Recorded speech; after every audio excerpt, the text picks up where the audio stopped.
What's up, everyone? It's Kanan, It's Jessie. and we are the Geeky Saying Couple, and we're back with once again another Bumbleby video. This was not planned because you guys know usually we don't upload on the weekends. Very rarely that we do. But yeah, some stuff came out of a convention yesterday, and we finally got some RWBY stuff to talk about that we can theorize with. So just want to start off that this information is from a panel at a convention called Anime Frontier.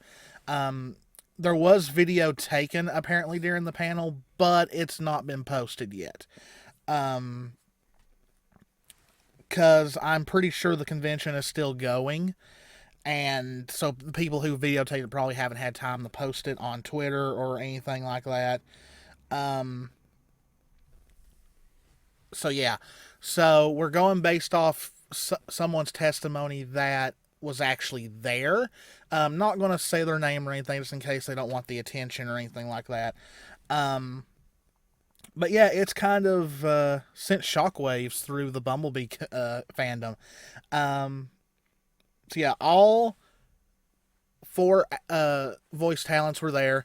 Lindsay, Kara, Arryn, and Barbara. And some interesting stuff was said by both Arryn and Barbara. So we're going to start with Arryn. So apparently Arryn made a comment about having just listened to Bumble, or Bumbleby if you just want to call it, for the first time recently. Now, they said first time recently, but I'm pretty sure Arryn has heard this song before. Might have meant first time in a while. And so this is kind of funny that Arryn would mention this song because Arryn's got kind of a troublesome history with this song, because when it first came out, now you gotta remember, back during Volume 4, neither of us were like really in the online RWBY fandom. We watched the show, but we just didn't take part in fandom stuff online. So I didn't even have a Twitter at this point, at this time. So I'm going based on what I remember reading about happening. The song came out. Arryn was excited about the song and all that, and then the stuff came out that the song wasn't cleared by RWBY or something like that, and so it's not exactly a canon song, and all this stuff blew up, and Arryn kind of got the brunt of it when she tweeted about it not being a thing. Which I still want to know, how does a song get put onto a soundtrack without being, like, you would think they'd go over the track listing before the soundtrack was released. So I still don't know what I believe about that whole entire story. I sometimes think it was just them trying to cover up That's kind of what it seems like. things so stuff wouldn't be spoiled for the future. I don't know. I don't know if RWBY would go that far. But yeah, so it was really, 'cause Arryn got a lot of harassment on those tweets back in the day. And apparently she dismissed it with no reason. So There's never no reason when she does something like that. yeah, because why even mention that you listened to the song recently just for no reason at all? And she, Arryn pretty much being the first Bumblebee shipper, that she knows that that's going to cause people to talk. So yeah, like the hype for Volume 9, as far as Blake and Yang goes, is kind of high. We've talked about it in past videos. Because of what happened at the end of Volume 8, a lot of people, including us, are expecting Bumblebee to finally hit its peak as far as being confirmed in Volume 9. Because, like we've said before, for a short while, Blake thought Yang was dead. You've got Blake having the most emotional reaction out of Yang being the first one who fell.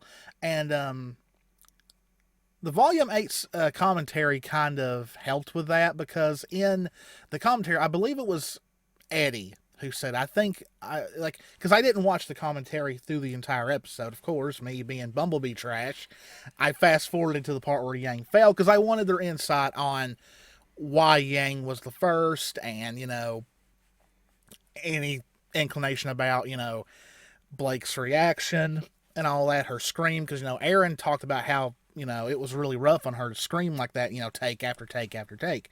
So, I believe it was Eddie, if I got the voice right, saying that apparently they talked about forever who was going to be the first to fall.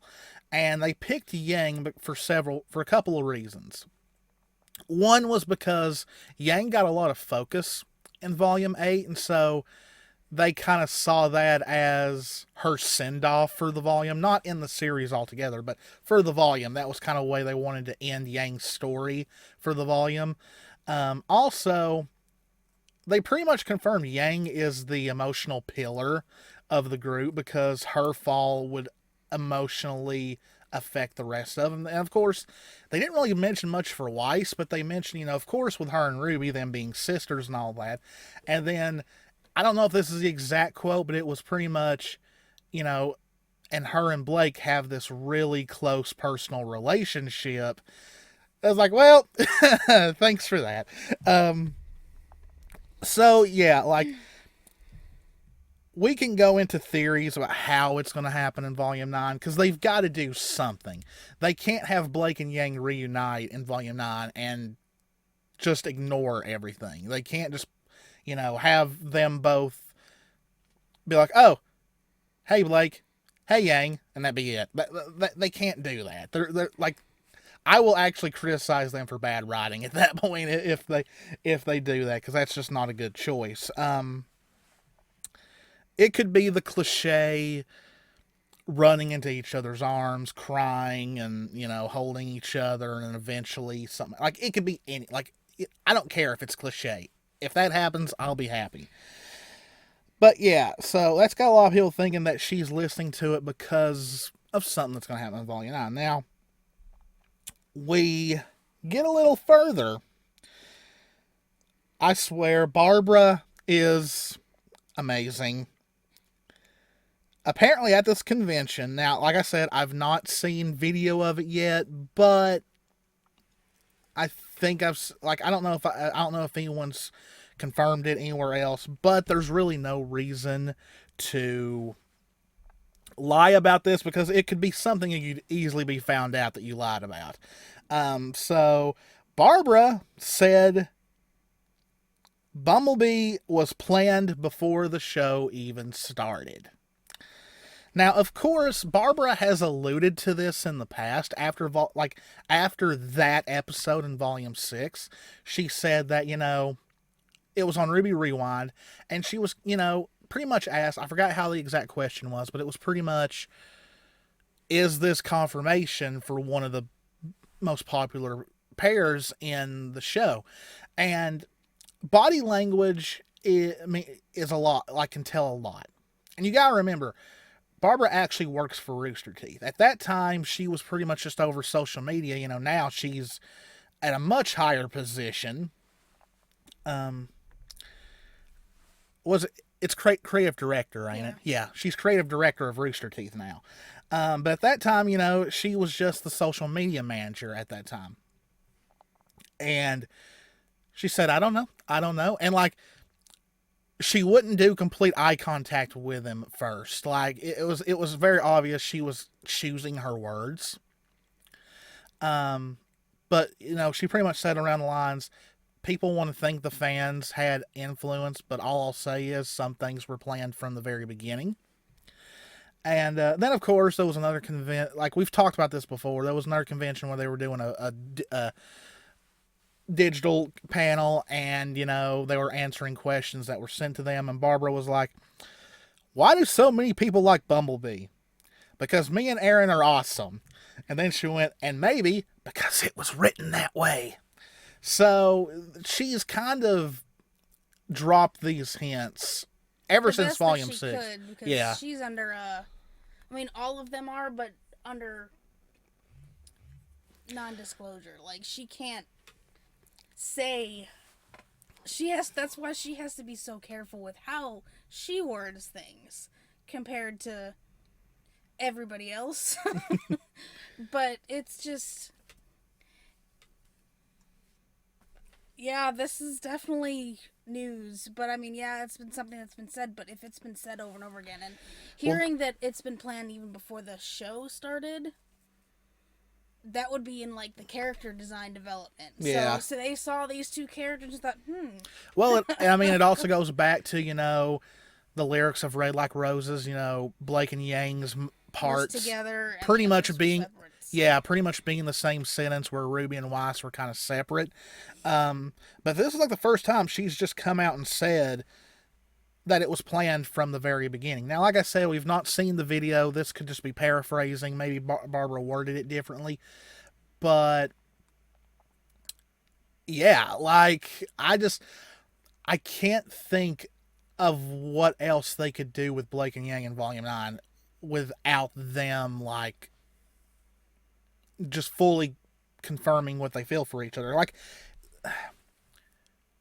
it's very obvious where they're going with Blake and Yang. Like, you've had stuff that, Carrie has said, Miles has said, Eddie has said, Kiersey has I said. think pretty much everybody has said something. Yeah, and like, you've got people, other members of RWBY who, do the animation and all that, who have shown support for Blake and Yang. And like, this goes way beyond just two voice actresses saying something. I really think Arryn has had, not really in, like, it's weird because like in the RWBY book they released, Arryn was the only one of the four that Monty didn't know that well. And so he kind of planned Yang, Weiss, and Ruby a little bit around Lindsay, Kara, and Barbara. But with Arryn, he was quoted as saying in the book, you and Blake will just have to figure each other out. So that led many to think that maybe Arryn had a little bit of say in how Blake's character went, maybe. Like, not maybe as far as the entire story, but maybe her personal story. Because Arryn did say a long time ago that she wanted Blake to kind of represent her when she was like in high school, figuring herself out and all that. And Which would make sense also, what you said, how Monty, they all figured the other ones out, but since he didn't know her enough, okay, well, you guys, you talk this out, you figure that out, so that way, it gives more depth to each character, though, because, yeah, you could just read from a script, but having them actually give their own input on how to portray their personality and putting themselves into it, yeah, makes them even better of characters for more people to relate to, because you're also relating to other, it gives it a more realistic feel. And of course, voice talent is not their characters, but you can take traits and like, personality things from that, though. with voice acting in general, I mean, heck, even in wrestling, it's talked about. You're playing a character, but a lot of the times the best characters is someone just being themselves with the volume turned up. And so you can definitely see there's parts of Barbara that's in Yang.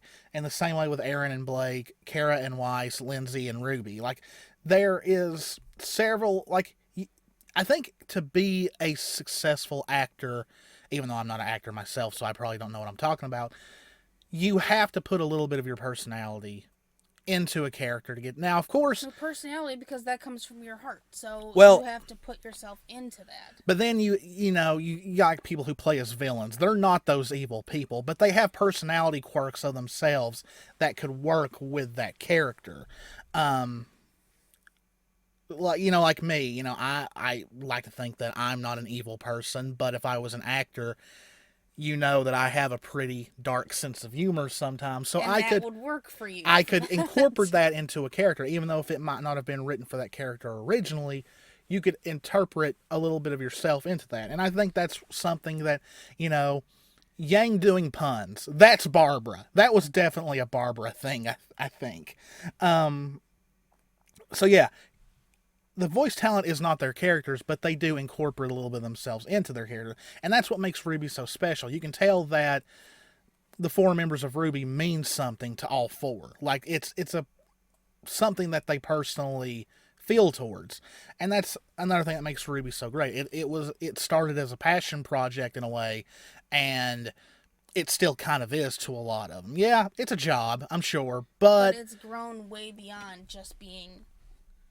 it's something they love doing. Yeah, it's something more beyond. Like, if you really found a job that you really love doing and that you're passionate about, then yeah, you've found the perfect job. But I still wish I could find that. You're pretty close to find. You pretty much found that. I'm still looking.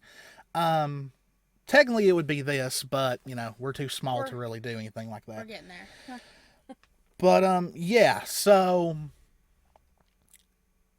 I don't know what else to say. Like, I would like to see the video, like the actual recording, for like to really get a grasp of it. But wanted to get this out while the news is fresh and hot right now.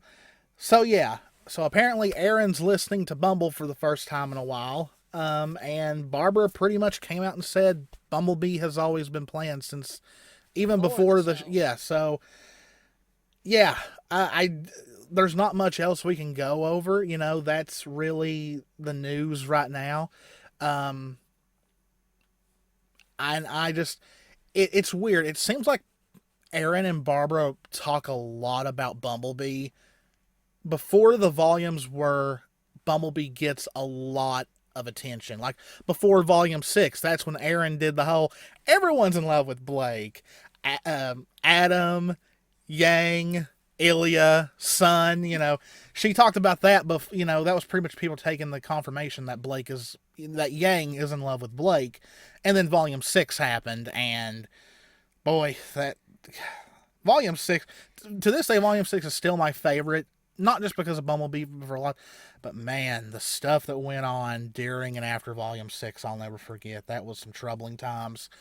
But then again, they didn't talk about a whole lot about Bumblebee before volume 7, and volume 7 finally gave us gay Panic Yang and Blake blushing because of her. And then you had the reunion in volume 8, which was all kinds of romantic intimacy. So yeah, I don't know. We're still waiting on the volume 8 soundtrack, so maybe we'll get some tidbits there, especially from the song that plays during the reunion. There's a lot of rumors that Arryn might have had some input on it that because I don't know. There's just so much rumors going around about the soundtrack but once again, don't bother Casey and them about the soundtrack. They've got some personal family things going on. So do not watch this and then go asking them for the soundtrack, please.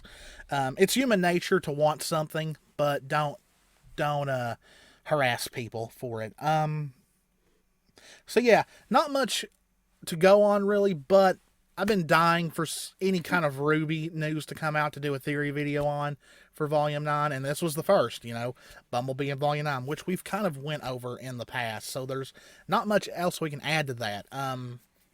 I do think something's going to happen in Volume 9, especially when they reunite, whether it be a confession, a kiss, or just another intimate romantic moment. Who knows? But I think we're in for it in Volume 9 for a lot of reasons, not just Bumblebee. But, yeah, short little video, but hey, nothing wrong with that. As always, guys, this is Kanan. This is Jessie. We love you all very, very much. Stay safe out there. Take care of yourselves, and we'll see you in the next one. Bye. Bye.